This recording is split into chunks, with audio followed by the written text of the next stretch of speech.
اللهم صل على سيدنا محمد وبارك وسلم وعلى آله وأصحابه أجمعين. أما بعد فأعوذ بالله من الشيطان الرجيم. بسم الله الرحمن الرحيم. يا أيها الناس قد جاءتكم موعظة من ربكم وشفاء لما في الصدور وهدى ورحمة للمؤمنين. صدق الله العظيم. وقال النبي صلى الله عليه وسلم: إن الله يرفع بهذا الكتاب أقواما ويضع به آخرين، أو كما قال عليه الصلاة والسلام.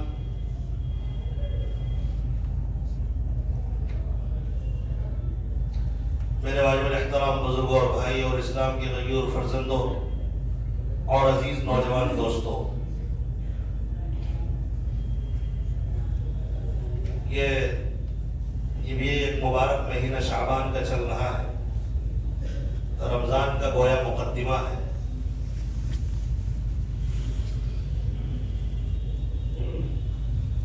ہمیں رمضان مبارک میں اللہ تبارک و تعالی بہت کچھ عطا کرنے والا ہے، لیکن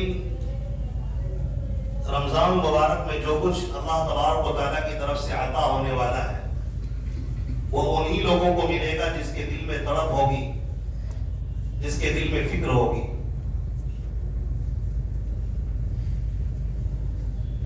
اللہ تبارک و تعالی سال بھر میں ایک مہینہ لا کر سب سے بڑا پیغام یہ دے رہا ہے کہ رمضان المبارک وہ مہینہ ہے جو آدمی کو اللہ سے ملاتا ہے، جو آدمی کو اللہ کے قریب کرتا ہے، دنیا سے دور کرتا ہے۔ کسی کا خوف ہو یا نہ ہو، یہ ماہ مبارک آ کر ہمیں پیغام دے کر جاتا ہے کہ اللہ تبارک و تعالیٰ کا دل میں خوف پیدا ہو جاتا ہے۔ اللہ تبارک و تعالیٰ کا خوف اور دل کے اندر تقوی اور طہارت پیدا ہونے کے بعد انسان مکمل ہو جاتا ہے۔ لیکن معاملہ یہ ہے کہ یہ تقوی اور طہارت اور خوف الہی کیسے پیدا ہوگا؟ جہاں اور بھی اللہ تبارک و تعالیٰ نے ہمیں ماہ مبارک میں بہت سے پیغام دیے کہ جو بندہ روزہ رکھتا ہے اس کا بدلہ میں خود ہوں۔ اللہ تبارک و تعالیٰ نے، اللہ کے نبی صلی اللہ علیہ وسلم نے حدیث قدسی میں فرمایا، اللہ فرماتا ہے کہ جو بندہ روزہ رکھتا ہے اس کا میں خود بدلہ ہوں۔ یعنی روزے دار کے لیے جو روزہ رکھتا ہے میں اس کا ہو جاتا ہوں۔ اب جس کو اللہ مل جائے، جس کا اللہ ہو جائے، جس کا خالق و مالک خود ہو جائے، اس کو دنیا جہان کی کسی چیز کی ظاہر ضرورت ہی نہیں ہے، کیونکہ کائنات اور کائنات کے ذرے ذرے کا مالک اللہ ہے۔ تو یہ سارے پیغامات ہیں، ان میں بہت بڑا پیغام یہ ہے کہ بندہ اللہ تبارک و تعالیٰ سے قریب جب ہی ہو سکتا ہے جب وہ اللہ کے کلام کو پڑھے اور اللہ تبارک و تعالیٰ کے کلام سے نسبت کو جوڑ دے۔ اللہ تبارک و تعالیٰ نے جب قرآن مقدس کو نازل کرنے کا ارادہ کیا تو اللہ تبارک و تعالیٰ نے مہینوں کا انتخاب کیا۔ اللہ تبارک و تعالیٰ چاہتا تو ذی القعدہ میں، ذی الحجہ میں، محرم میں، سفر میں، ربیع الاول میں، ربیع الثانی میں، جمادی الاولیٰ میں، جمادی الثانی میں، رجب میں، شعبان میں، یہ تمام مہینوں کو چھوڑ کر اللہ تبارک و تعالیٰ نے قرآن مقدس کو اسی مہینے میں نازل کیا۔ معلوم یہ ہوا اس مہینے میں خاص طور پر قرآن مقدس کو نسبت حاصل ہے، بلکہ یوں کہیے کہ اس مہینے کو قرآن سے خاص نسبت حاصل ہے۔ لہذا اگر کوئی اللہ سے رشتہ جوڑنا چاہتا ہے تو وہ قرآن مقدس سے رشتہ جوڑ دے۔ اللہ تبارک و تعالیٰ نے ہمیں بتایا شهر رمضان الذي انزل فيه القرآن هدى للناس وبينات من الهدى والفرقان. یہ قرآن کا پیغام ہے. اللہ تبارک و تعالیٰ نے مہینے کا انتخاب کیا اپنا کلام نازل کرنے کے لیے، اور اللہ تبارک و تعالیٰ نے مبارک مہینے میں، یعنی مبارک یہ مہینہ جبھی بنا، یوں سمجھیے جب اللہ نے اپنا کلام نازل کرنے کا اس ارادہ کیا، اور اسی مہینے میں اللہ نے قرآن مقدس کو نازل کیا. یہی وجہ ہے قرآن مقدس، ہم یوں بھی کہہ سکتے ہیں قرآن مقدس سے کے نازل ہونے سے پہلے دنیا کے اندر انسان موجود تھا، انسان کی شکل و صورتیں موجود تھی، دماغ میں بھیجا بھی موجود تھا، لیکن اگر آپ ان کے کرتوت کو سنیں گے، ان کے کارناموں کو آپ دیکھیں گے، ان کے حرکات کو دیکھیں گے، آپ کے رونگٹے کھڑے ہو جائیں گے. یہ تو درندے سے، بھیڑیے سے بدتر بن چکے تھے. ان کے دل کے اندر انسان کا دل موجود تھا بظاہر، لیکن اصل میں یہ بھیڑیے سے بدتر بن چکے تھے. یہاں تک کہ اگر میں اور آگے بڑھ کر کہوں، یہ خنزیر سے بھی زیادہ پلید بن چکے تھے. اس لیے کہ ان کے پاس کوئی طور طریقہ نہیں تھا، انصاف نہیں تھا. ہر آدمی دوسرے کے خون کا پیاسا تھا. وہ کتنا خطرناک انسان ہوگا جو اپنی بیٹی کو زندہ دفن کر دیتا ہوگا. غور کرنے کی بات ہے، یوں چلے جانے کی بات نہیں ہے. اللہ قرآن میں کہا وَإِذَا الْمَوْءُودَةُ سُئِلَتْ بِأَيِّ ذَنبٍ قُتِلَتْ، ان بیٹیوں سے پوچھا جائے گا قیامت کے دن جنہیں قتل کر دیا گیا، جنہیں درگور کر دیا گیا، جنہیں زندہ دفنا دیا گیا، کیا جرم تھا، کس جرم میں وہ قتل کی گئی. اللہ تعالیٰ نے یہ قرآن کے نازل ہونے سے پہلے کا نقشہ بیان کیا. اگر درندوں کو دیکھنا چاہتے ہو تو یاد رکھو، درندے اگر درندے سے بھی خطرناک لوگوں کو دیکھنا چاہتے ہو تو یہ انسانی شکل میں جو نظر آ رہا ہے یہ دیکھ لو. جن کے یہاں عورتوں کی کوئی عزت نہیں تھی، نکاح کے بغیر عورتوں کو رکھنا اور اپنے ظلم کے سائے میں رکھنا، جب قرآن مقدس کو پڑھیں گے تو ہمیں معلوم ہوگا کہ اس وقت کے حالات کتنے خطرناک تھے. اور کون نہیں جانتا، سب سے بڑی پلیدگی ان کے یہاں یہ تھی کہ انہوں نے عقل ہونے کے باوجود عقل کا غلط استعمال کر کے ایک خدا کے بجائے، ایک خالق کے بجائے، ایک رب کے بجائے کئی خدا کو اس نے پوجنا شروع کر دیا، اور اتنا گر گئے، اتنے ذلیل ہو گئے، اپنے سے زیادہ اہمیت ایک پتھر کو دیا، اس کے سامنے جھکنا گوارا کر لیا. یہ انسان جب اللہ تبارک و تعالیٰ سے دور ہوا تو درندے سے بھی بدتر بن گیا، بلکہ ایک کتا اور خنزیر سے بھی بدتر بن گیا. کم سے کم کتا خنزیر تو یہ سمجھتا ہے کہ میں بے جان سے افضل ہوں، میں پتھر سے افضل ہوں، وہ تو بے جان ہے، مجھ میں جان ہے. لیکن یہ انسان وہ کیا ہو گیا تھا، یہ انسان کئی پتھروں کو پوجنے لگے تھے. کوئی سورج کو پوج رہا ہے، کوئی چاند کو پوج رہا ہے، کوئی سمندروں کو پوج رہا ہے. عجیب تماشا لوگوں نے بنا دیا تھا. جب آدمی کی عقلیں ماری جاتی ہے تو پھر یہی سب ہوتا ہے. جب اللہ سے رشتہ ٹوٹتا ہے تو آدمی کہیں کا نہیں رہ جاتا. آپ ان کے کرتوت دیکھو گے کانپ جاؤ گے، کیونکہ انسان کے اندر نفس ہے. نفس ہمیشہ غلطی کی طرف ابھارتا ہے. یہ وہی کرے گا جس سے صرف اسے مزہ ملے. اگر کسی سے مال حاصل کرنے میں انہیں جو کچھ قدم اٹھانا پڑے اسے برداشت کرے گا، بے حیائی کرنی پڑے یہ کرے گا، کیونکہ اس سے مال حاصل کرنا ہے. حلال ہو یا حرام ہو، جھوٹ ہو، دھوکہ دھڑی ہو، کیسے بھی ہو، یہ مال کا لالچی جب بنتا ہے تو کسی کی عزت کو نہیں چھوڑتا. اور جب اسے بھوک لگتی ہے اور انسانیت نہ ہو، انسانیت کی پہچان نہ ہو، صرف اپنے آپ کو پہچانتا ہے تو دوسرے کا خون کرنے لگتا ہے. معاشرہ بھرا پڑا ہے ایسی تصویر سے. آج کل اخلاق اتنے گر چکے ہیں آدمی پیسے کے بدلے میں اخلاق کو بیچتا جا رہا ہے. بد اخلاق سے بد اخلاق آپ کو مل جائیں گے. نمازی ہوگا لیکن بد اخلاقی کوٹ کوٹ کر بڑی ہوئی. دل کے اندر کدورت اور کینہ اس طرح بیٹھ گیا ہے, اس طرح جم گیا ہے, پتھر توڑ ٹوٹ جائے گا, لیکن انسان کے دل سے وہ جو دل کے اندر جو کینہ اور بغض اور حسد اور دشمنی اور عداوت بیٹھی وہ نکلنے کا نام نہیں لے رہی. یہی ہو چکا تھا جب تک ان کا تعلق قرآن سے نہیں تھا.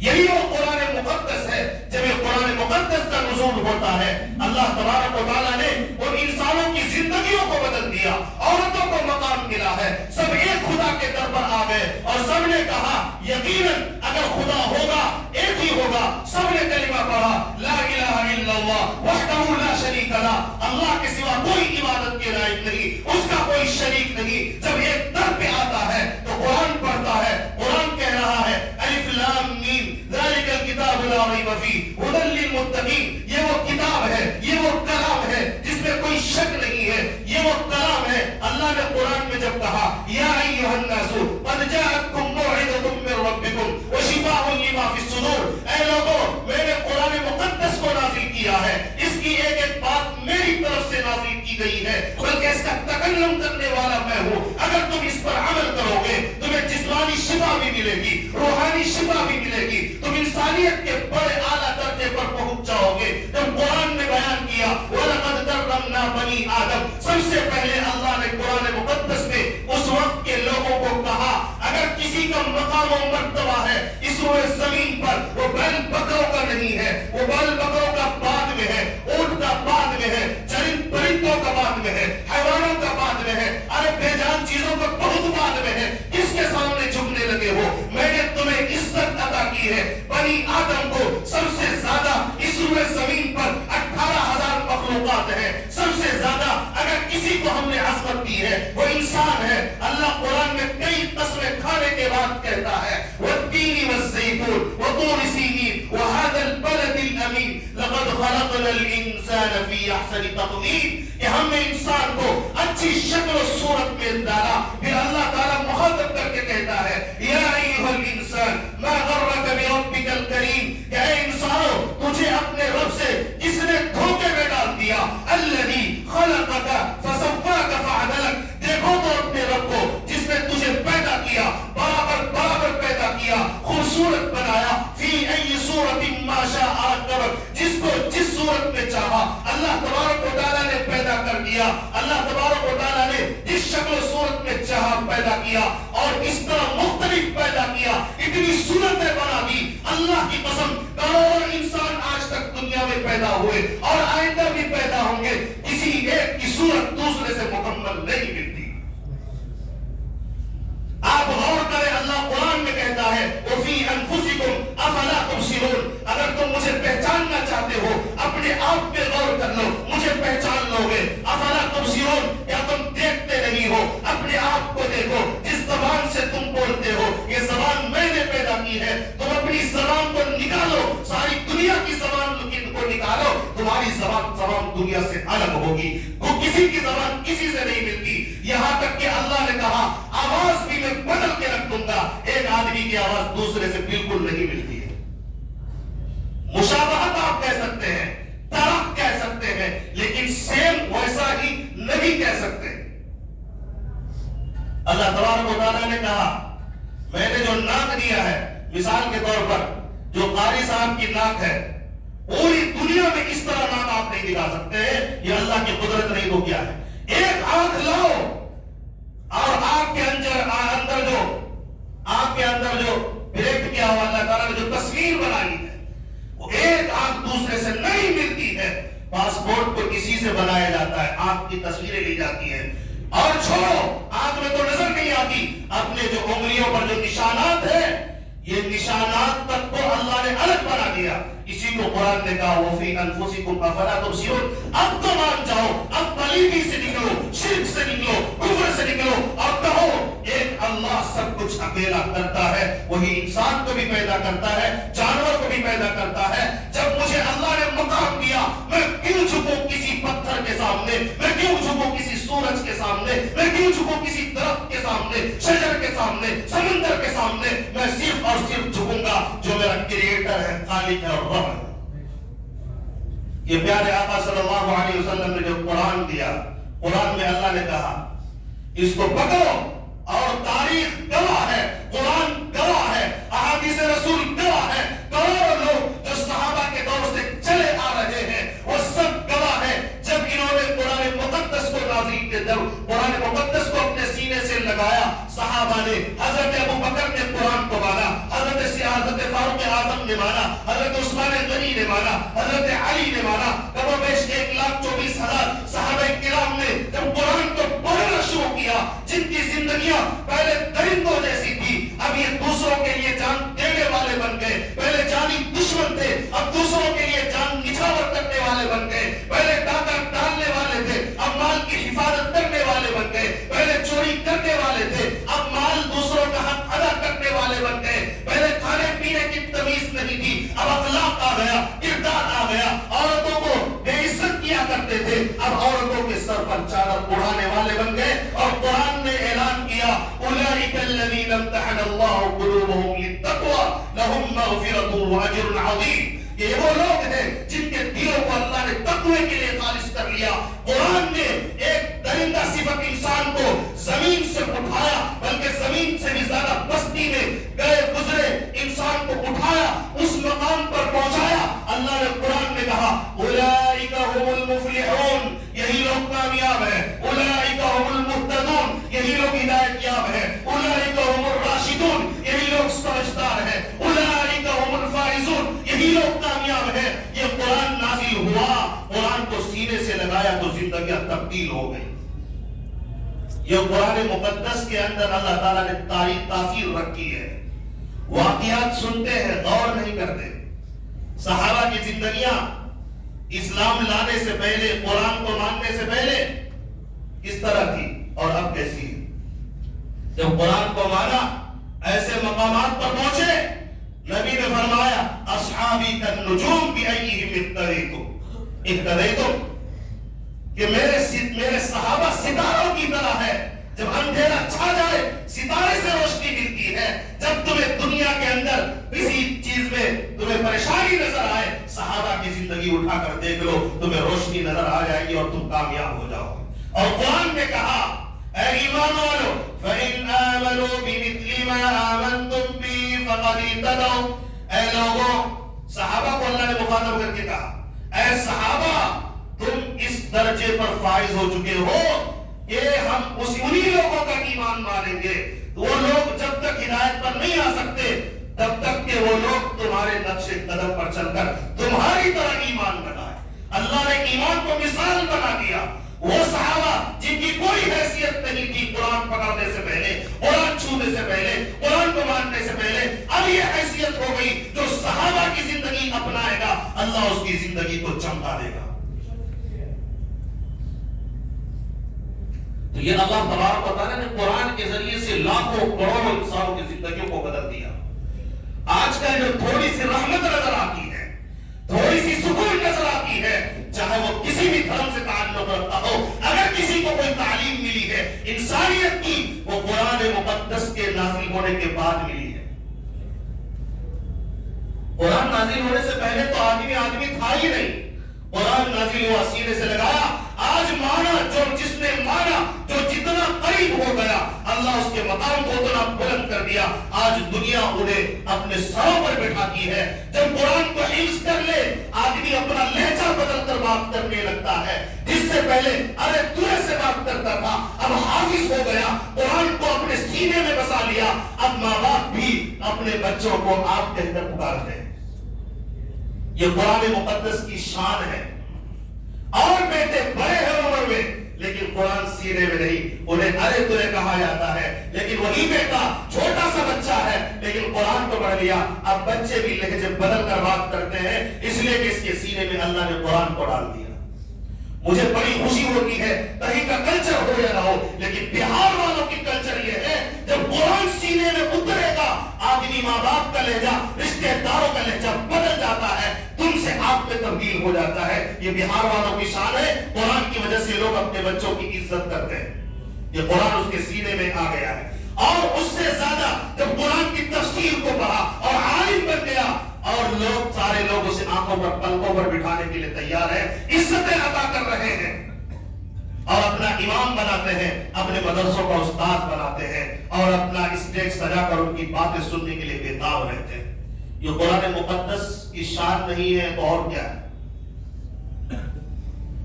اس لیے اگر میں یہ چاہتا ہوں کہ مہینہ جو آ رہا ہے، بڑا مبارک مہینہ آ رہا ہے ہمارے سامنے، اس مبارک مہینے سے پہلے آج یہ طے کر کے اٹھو، دنیا کا کوئی علم میں سیکھوں یا نہ سیکھوں لیکن قرآن میں ضرور سیکھ کر مروں گا۔ کم سے کم میں اتنا کو سیکھ لوں قرآن مقدس کو کہ جب امام سورہ فاتحہ پڑھے مجھے اس کا معنی تازہ ہو جائے، جب میں نماز پڑھوں اللہ کا ذکر کروں قرآن کی تلاوت کروں میں سمجھ رہا ہوں کہ میں کیا پڑھ رہا ہوں۔ اتنا تو ہم کر ہی سکتے ہیں۔ صحابہ کرام نے جان دے دے کر صحابہ کی زندگی کو اٹھاؤ، جو اس روئے زمین کی سب سے مقدس جگہ تھے لوگوں، صحابہ نے خون کا ایک قطرہ بہایا، حضرت عمر فاروق کو شہید کیا گیا، مسجد نبوی میں مصلی پر شہید کیا گیا، حضرت عثمان غنی کو قرآن پڑھتے پڑھتے شہید کیا گیا، حضرت علی رضی اللہ عنہ کو مسجد میں نماز کے لیے جاتے ہوئے شہید کیا گیا، حضرت حسن حضرت حسین رضی اللہ عنہ کو شہید کیا گیا، میدان کربلا کے اندر جہاد کے اندر شہید کیا گیا۔ ان نہالوں نے صحابہ کرام نے اپنے خون کا قطرہ تک بہا کر مکہ کو چھوڑ کر، مکہ مدینہ کو چھوڑ کر، روز رسول کو چھوڑ کر، نبی کی صحبت کو چھوڑ کر پوری دنیا میں پھیلے اور قرآن مقدس کی ایک ایک آیت کو اسی طرح پہنچایا جس طرح پیارے آقا پر نازل ہوا تھا۔ یہ ہمارا فرض نہیں بنتا اگر ہم صحابہ کے دیوانے ہیں، صحابہ کے نام لینے والے ہیں، کہ ہم تھوڑا پسینہ قرآن پڑھنے کے لیے نہیں بہا سکتے؟ اگر صحابہ نے دامن پکڑ لیا، میں نے خون دیا تھا، میں نے مکہ چھوڑا، میں نے مدینہ چھوڑا، بیوی بچوں کو چھوڑا اور اس قرآن کو پہنچانے کے لیے اپنے آپ کی شہادت پیش کی ہے، اپنا خون بہایا ہے، نبی کی دیوانگی میں مر مٹا، کیا تجھ سے قرآن بھی ادا نہیں ہوتا؟ قرآن کے الفاظ بھی تو نے یاد نہیں کیے؟ میرے دوستوں بزرگوں بتائیے ہمارا کیا جواب ہوگا؟ بے حس نہ بنے، بے درد نہ بنے، بے غیرت نہ بنے، نہ ایسے لوگوں کا انسانیت میں بھی مقام نہیں ہے اور اللہ اس کے رسول میں تو مقام ہی نہیں ہے۔ باعث بنے، باغیرت بنے اور اپنے اندر شعور کو بیدار کرے۔ قرآن مقدس سے جو جڑے گا اللہ اس کو بلند کر دیتا ہے۔